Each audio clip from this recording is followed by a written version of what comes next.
Γεια σας, είμαι η Χαρά, είμαι γεωπόνος και σας καλωσορίζω στο κανάλι μου. Στο σημερινό βίντεο θα δούμε λίγο κάποια updates που έχει η συλλογή τώρα τον χειμώνα. Θέλω να σας δείξω κάνα δύο πράγματα.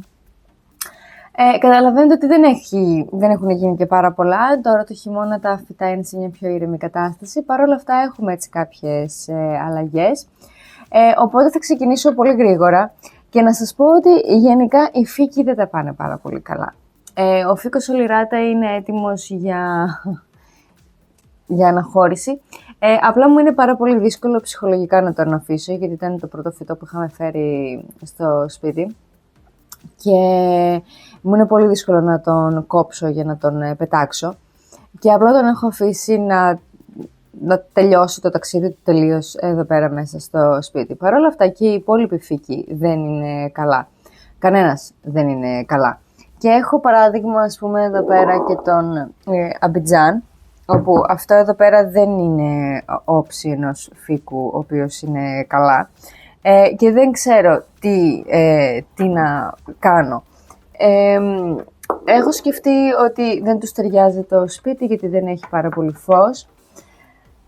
Αλλά έχω αρχίσει και σκέφτομαι ότι μπορεί να μην τους κάνει καλό που όλοι οι φύκοι βρίσκονται στο πάτωμα. Κάπως φαίνεται λίγο χαζό, αλλά έχω την εντύπωση ότι επειδή είναι όλοι επάνω στα πλακάκια και τα πλακάκια είναι κρύα, μπορεί τύπου να κρυώνουν οι ρίζες. Και θα πω γιατί το σκέφτομαι αυτό. Μου πιάνεις λίγο αυτό εδώ πέρα, σε παρακαλώ, το ρίο.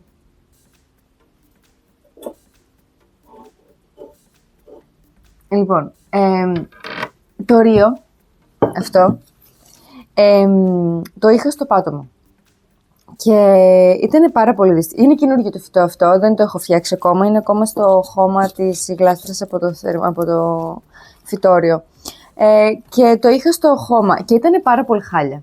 Ήταν όλα πεσμένα, ήταν όλα τα φύλλα λιωμένα. Και μόλις το σήκωσα και το έβαλα στο ράφι, κατευθείαν την επόμενη μέρα, τις επόμενες 2 μέρες, παρατήρησα ότι τα φύλλα σηκωθήκανε, ενώ ούτε νερό του έριξα, ούτε απολύτως τίποτα.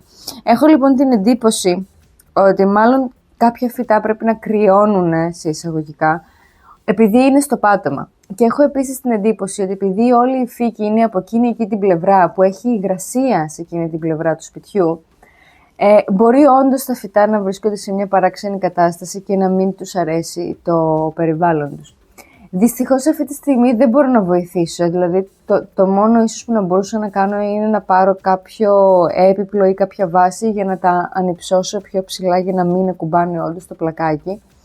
Αλλά πρακτικά δεν μπορώ να τους δώσω ούτε παραπάνω φως, ούτε καλύτερες γενικές συνθήκες, γιατί έτσι είναι αυτό το σπίτι.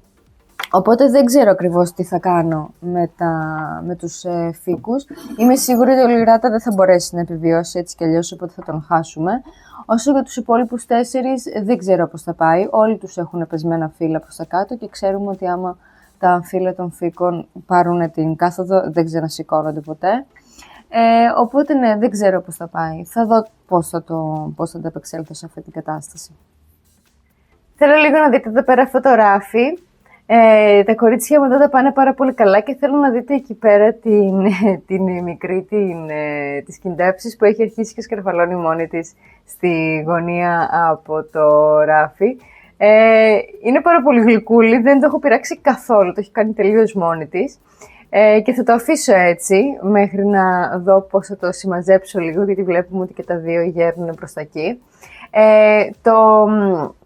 Το φιλόδεντρο εδώ πέρα είναι λίγο παράξενα, χάνει κάποια φύλλα, θέλει λίγο καθάρισμα, θα το καθαρίσουμε κάποια στιγμή, γιατί ο χειμώνας του φέρθηκε λίγο σκληρά, μπορώ να πω. Πρώτη φορά το βλέπω με τόσα έτσι, άσχημα φύλλα.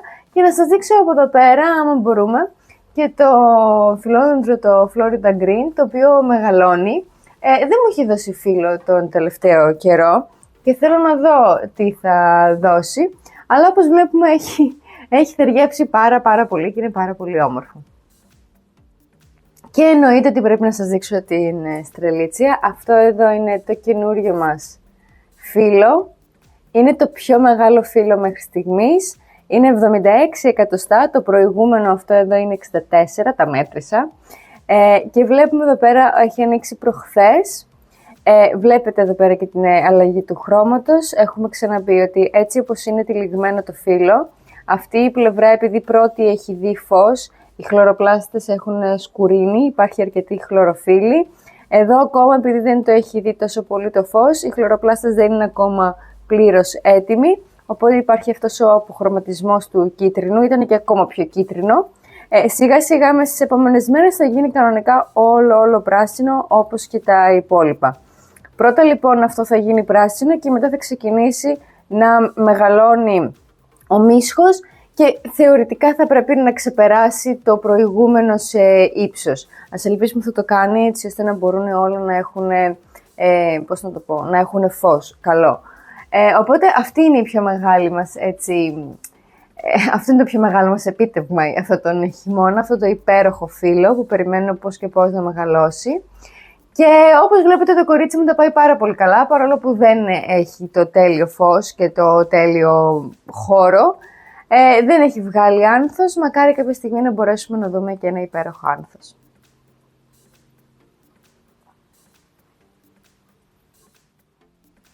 Επίσης θέλω να δείτε και την υπέροχη Διοσκορέα, η οποία έχει βγάλει τα υπέροχα της φιλαράκια. Όπως βλέπετε το σχέδιο που είχα κάνει με το... η παρουσίαση μάλλον που είχα κάνει με το ξύλο, έχει πετύχει, έχει γίνει πάρα πολύ όμορφη. Έχει πάρα πολύ πλάκα και είναι πάρα πολύ ωραίο αυτές οι καρδούλες να είναι όλες μαζεμένες εκεί. Το φυτό τα πάει πάρα πολύ καλά και ο διογκωμένος έτσι βλαστός εκεί πέρα έχει μεγαλώσει αρκετά και είναι εντάξει. Οπότε είμαι πάρα πολύ χαρούμενη και για αυτό. Αυτά λοιπόν για σήμερα, γρήγορο πάλι βιντεάκι. Όπως σας είπα δεν έχω πάρα πολλά πράγματα να σας δείξω γιατί χειμώνας. Οπότε συνεχίζουμε δυναμικά, σιγά σιγά θα μπούμε στην άνοιξη, σιγά σιγά θα φουντώσουν όλα αυτά εδώ πέρα και ελπίζω να καταφέρω να τα κουμαντάρω. Οπότε αυτά για σήμερα, να σας θυμίσω να κάνετε follow, like και subscribe για περισσότερο περιεχόμενο. Είμαι η Χαρά και θα σας δω στο επόμενο βίντεο. Γεια σας!